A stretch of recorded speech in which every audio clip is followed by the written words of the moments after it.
Old Grandad came to us. They had a 16-year-old liquid and they wanted to know, what do we do with it? They had a bunch of options. You could put it under different brands in their portfolio, Knob Creek, Basil Hayden, Booker's, Baker's, all that made sense because this liquid is so old, it's so premium, it's going to cost a lot of money. And we collectively decided like the most strategic way forward would be to keep that under Old Grandad. It doesn't make sense from a sales perspective because Old Grandad core is about $18-ish.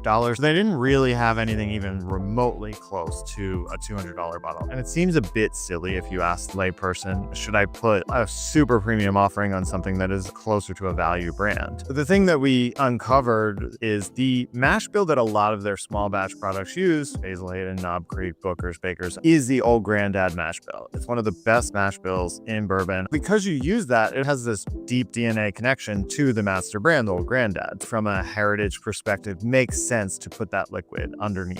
And also does a lot of tactical work as well, where now we're premiumizing this brand that people have perceptions of it being less so. So we can work backwards and have some more premium offerings as we go. OGG 16, then we had to go actually design it. Our 3-step process that we always do for modern heritage brands, which is unearth, redefine, and reinvigorate. We already unearthed the mash bill stuff, unearthed all of the old labels, the full brand and the history, well over 100 years old. There's a lot of different styles, aesthetics, colors, typefaces used, and then we redefined it. So we needed to redefine it for the contemporary sense, take this thing that is old and arguably very dusty and modernize that. Recrafting all of the typefaces to have this really sleek but contemporary cuts of old faces, and you can see almost different ones kind of throughout the pack. We brought in the neck label, which felt really modern. The only things that we actually made from scratch, which was the OGD monogram, that we're going to use it for the brand holistically. And then the big 16. This is almost blasphemy from a shelf perspective, and that is a huge age statement slapped on the brand.